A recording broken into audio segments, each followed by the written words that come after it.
What's up, guys? Welcome back to Cherokee Hacks Life. So officially I'm in my 8th week post-surgery. It's been coming along very well. Haven't really had any setbacks whatsoever. I haven't been babying it, but I'm a bit of a gym rat. I'm itching to really go back hardcore in the gym, but I need to show some self-control. This video in particular is going to talk about another workout that's going to be critical at this point. In fact, you probably could have started even on week 7 or week 6, depending on how you've been progressing. For me, this particular problem wasn't an issue. The gym portion I'll address in another video, because I know one of my subscribers actually had a question on that, and might have injured himself, might have not, but we're going to go into that in another video. For this video, I'm going to give you guys one additional workout and one workout that I put up in the other videos before. I think it was week 6 that you should be doing. This one in particular is going to be very important. At this point, you might be feeling some discomfort. Depends, because I don't remember feeling it with this one, but it's been so long. When you, from a standing position, you might feel a little discomfort. And this is nothing to worry about. This is actually completely normal. This is discomfort when you come from straight up and go this way. You'll feel a little impingement inside of your arm. Mostly that's coming from your rotator cuff. So what's happening here is your rotator cuff is just now getting used to doing this movement again. Because for a while, honestly, it was hard to just do that. I mean, putting on deodorant, you're kind of holding your head, you're bringing it over, you're putting on deodorant, or for some of you females out there, you're shaving your underarms and stuff. You're pretty much doing that for a couple weeks. So now your arm, think of your muscles inside of your rotator cuff and your entire rotator cuff really as just now firing up again. So here you're going up, and I can feel the discomfort. Started about a week ago, week and a half ago, but I've noticed it a little bit more because I've been doing this motion a lot more. You kind of start getting used to just kind of doing a motion, like, okay, I could do that. So that is totally normal unless you've really pushed yourself significantly hard, and that means you're actually feeling like intense stinging pain. It should just feel like a discomfort, like, oh, okay, I can feel that.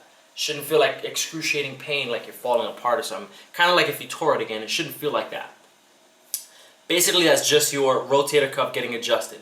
And if you notice, if you do certain exercises and you pinch your shoulder blades back and you try to do that movement, it doesn't hurt the same.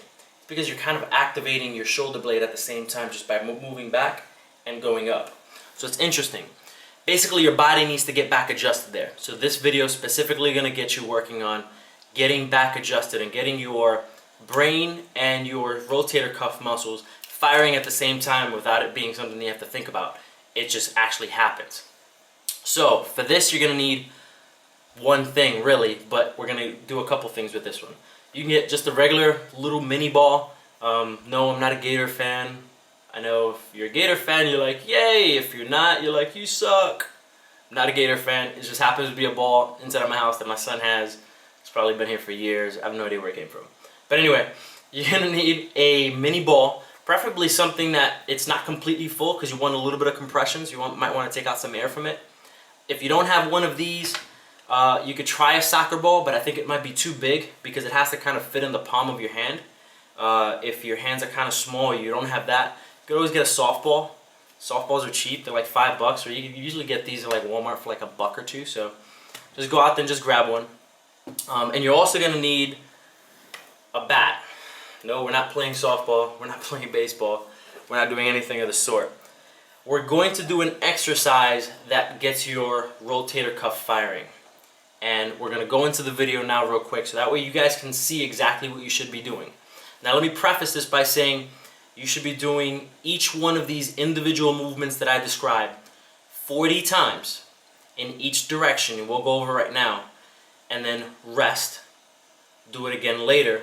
Do 40 times in each individual direction. The first time you do this, you're going to come down a couple times, but oh shit, that was kind of hard. Okay, bring it back up. Let's do it again. And you'll feel that impingement. But slowly, it will get a lot better in terms of your movement, and it'll feel better. Just trust me on this one. It's actually working really well for me. I've got the mobility for the most part. It's really good on the mobility. Certain angles aren't there, but we're gonna work on that as well in this video. So here we go, guys. Check this one out.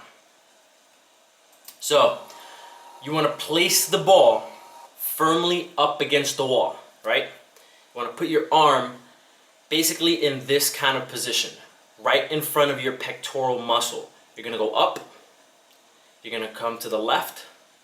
This is 40 times, I'm just doing it 5 times so you guys can see the movements. To the left, then you're gonna go to the right. You don't wanna go all the way, obviously, and let the ball drop, so this will take some getting used to.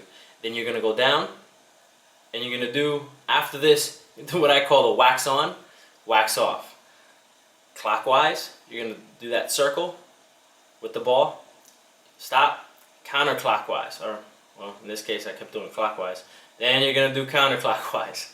So you wanna do clockwise, counterclockwise, 40 revolutions in each direction, 40 in each direction, up, down, left, right, circle, circle, BA start.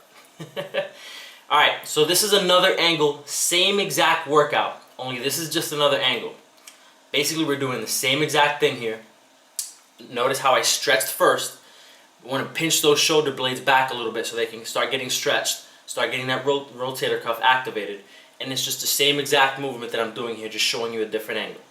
I went up, I went to the left, I went to the right, I went down, and then I'm going up. And I'm just doing 5 in this instance, but you need to do 30 to 40 for each direction. For the most part, this is exactly what you want to be doing. And again, you want to keep this at your pectoral muscle, or in front of your chest. So it's kind of like you're doing a diamond push-up. So think of it as you're doing a diamond push-up. You're putting it right in front of you, right in front of your chest, and you want to put just slightly pressure on the actual ball. So here's the angle for me actually holding it. And here we're going up, we're going to the left, and again you're just going back and forth to the left, left, right, to the right, and this is again just activating the muscles inside of your rotator cuff. That's all you want to do here. And you will feel this. It'll get tiring, especially the first time you do it, but this will be very helpful in terms of gaining strength back into those labrum tissues, back into your shoulder, and more importantly, getting that shoulder blade, or excuse me, that rotator cuff to start firing again, because you want it to start firing again. You want to be able to have that forward, upward movement without feeling any impingement. Really, it's just an impingement. It's your shoulder blade not activating at the same time as your labrum's activating. So this next one is going to help with your range of mobility. So in this one, you're going to need the bat. With the bat, you're going to stand up against the wall, okay? And it's similar to the one that we did a couple weeks ago, where you're lying on the floor. This one's different because you want to get a little bit better at pushing your arm flat. You want to go at an angle. You notice how I'm at a 45-degree angle. You want to take that bat and you want to push as hard as you can. Well, not as hard, you don't want to kill yourself, but as hard as you can. Look at the difference. Right arm, it'll go right up against the wall. You want your arm that you did the shoulder on, in this case my left arm, you want it to touch that wall the same way that right arm does. You need to get that movement back, and that's what we're working on in this section right here. This will give you that range of mobility that you need. The first exercise will start building up strength inside of there, and you will slowly start gaining the strength that you need, and then we'll be doing some more stuff. Also, keep doing the band exercises, inside, outside with the bands, tied up to a door. If you can't, I mean, really a band is really what you need. You can't really do anything else. But those are going to be the exercises you're going to need to do for this week. Again, guys, hopefully you guys are enjoying the video. Seems like some of you are. Hopefully, if you're coming across these videos later on in the future, they help you out significantly. Let me know if they're helping you out. Subscribe, thumbs up, comment down below, ask me any questions you guys want, and I'll catch you guys on the next video. Talk to you later.